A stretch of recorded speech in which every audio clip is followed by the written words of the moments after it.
can all agree that Apex Legends has been on a downward spiral for the past few seasons now. However, when I saw some of the stuff coming to Apex in Season 20, I got very excited for the first time in a long time. This new season of Apex introduced a new armor and gameplay system, as well as skill tree perks per legend, along with many other changes, including a better and more competitive rank system. Because of all these changes, whether good or bad, I wanted to make a series dedicated to help you, the viewer, improve and navigate this new Apex Legends. In this series, I will be showcasing how to play and utilize each legend at a higher level, from what guns are strong, to ability usage and skill tree perks, to even ability mechanics you may not know about. But why would you listen to me, right? Well, if it's your first time meeting me, hey, my name is Kine, and I'm one of the best controller Gibraltar players in the game.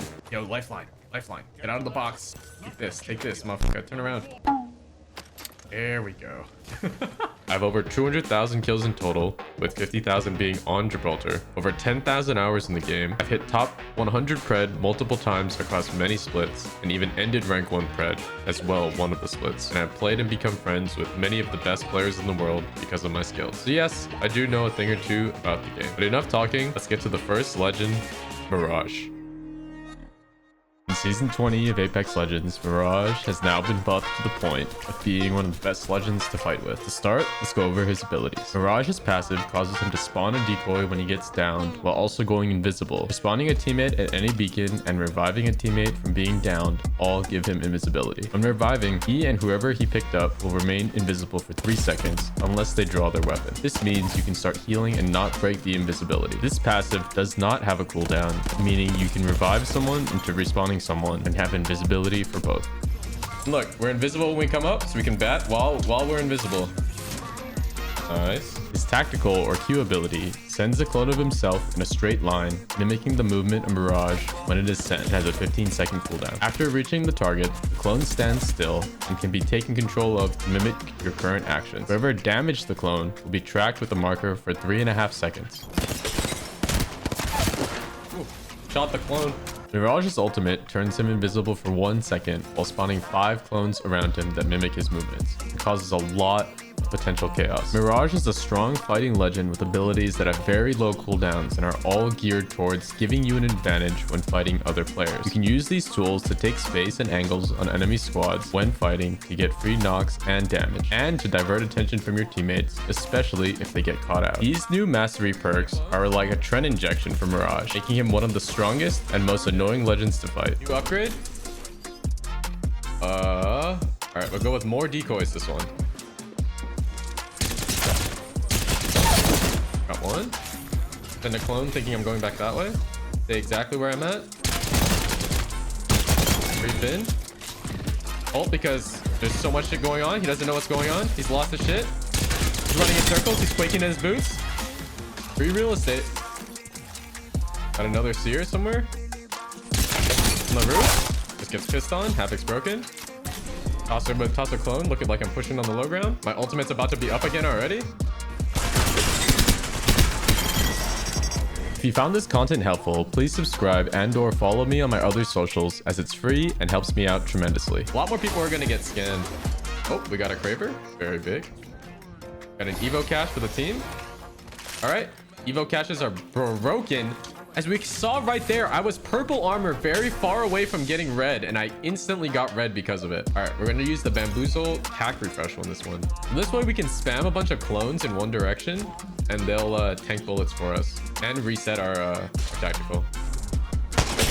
140. I'm going to ult before I cross the corner because it looks there's just so much going on. And another clone out because every time I bamboozle, I get a refresh. Then attack. I already have ultimate back up again.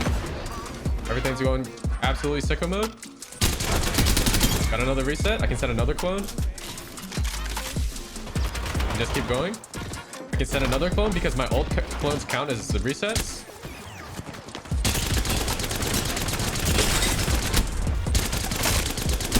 Fire. Have ultimate ability up again. Pop ult. He doesn't know what's going on. Then another clone out. Then another clone out. 100 banger. Get the reset with the invisibility. Got another clone I can shoot out. Shooting another clone. Giving me more info. I can shoot another clone. Head kidding. I can shoot another clone. All right, I have ultimate ability up. I'm going to use my ult again. Running in circles. Causing a bunch of people to not know what's going on. Then another clone out. Because I have the reset. Have enough for another clone. Gonna pretend to peek this side. Conduit just ulted. Running in the open. She's my clone again. I have ultimate ability again for the third time this fight. Run in circles. All dead. All right, very nice, very nice. A lot of clone resets. Just unlimited fucking clones. Impossible to tell if someone's peeking now or never. Causing a lot of split-second decision-making to get them to stop shooting, stop healing, stop rezzing. Pretty nice. Plus invisible res. On top of this, these abilities are good at getting information on enemies as they get highlighted when shooting your clones, allowing you to capitalize on someone looking the wrong way. Use my ultimate ability. It's one knock.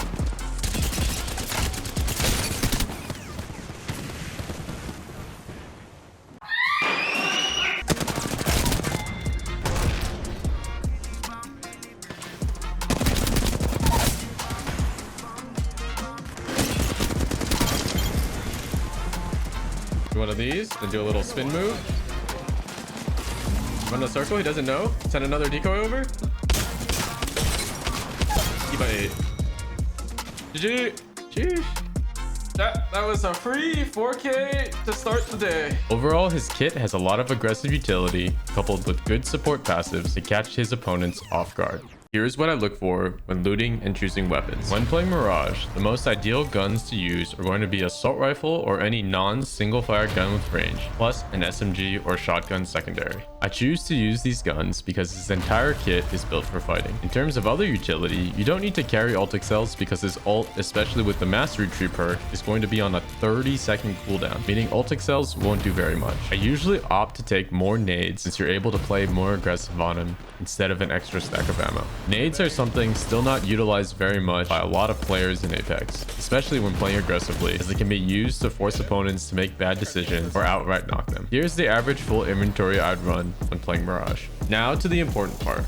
How to utilize his abilities to your benefit to win more fights. When flying and dropping into a POI initially, you can use your tactical to make it seem like more enemies are flying with you, which can alter enemy squadrons' landing decisions. You can also do this when flying off jump towers or balloons for similar effects, making it harder for people to tell where you are landing. When I'm fighting as Mirage, my whole goal is to make the enemies look in the wrong directions and be able to capitalize on that by getting large damage openings or free knocks. One easy way to do this is by sending a clone first in a direction you think someone is to bait your opponent to peek or shoot, leading you to find them, they shoot it, or take an angle in space with the information and scan given. Another option is if you have your ultimate up, you can walk or play in a predictable manner, then ult once you get shot at. This can cause a lot of chaos and usually gives you an opportunity to do something. Lastly, a more fun but harder to pull off strategy is pretending to be a clone. On higher level players, it may only work sometimes, but used with your ultimate, you can make some very creative plays and mind game your opponent to second guess if you're real or not.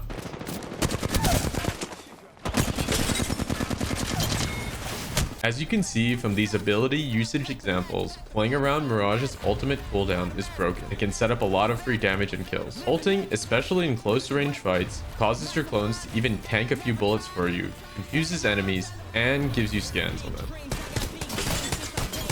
They're all lost as fuck. I have too many clones. Now for the negatives. Here's how to counter him. First, his passive. It's pretty hard overall to counter Mirage as the invisibility is very strong, and on top of Apex's sound not being the greatest, it makes it hard sometimes to pinpoint where someone may be getting revived when he's invisible. For his tactical, the clone moves in a straight line and isn't able to be controlled until it reaches its end destination, so the movement will look more bot-like. Mirage's ultimate is very annoying to deal with and doesn't have much counterplay. When Mirage pops his ult, the invisibility will flicker on his shoulders if you're close enough to him, allowing you to discern which one is real. As you play against the character more, you'll get used to how people use it and help you figure out which one is real quicker. I understand that using game sense to try to figure out which Mirage is real when he uses his ultimate isn't the best way to counter him, but it definitely gets easier and you are able to recognize which one is real faster the more you run into it. On top of this, a small detail to tell which one is the real Mirage. Whatever Mirage has out in his hands when he ults will be mimicked by his clones. So for example, if he has the heirloom in his hands when he ults, all of his clones will have the heirloom in their hands. However,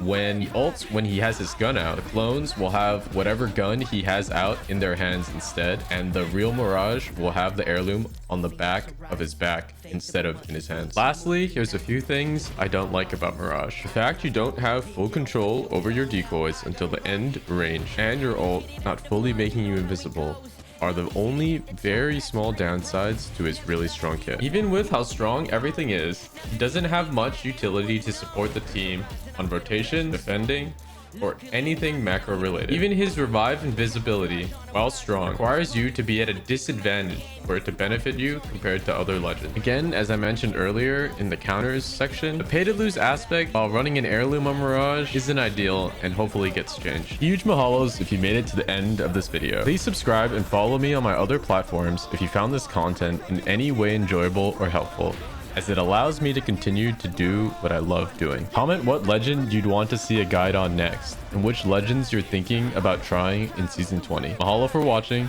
shoots, and bye for now. This character is too good, dude. This character is freaking nuts.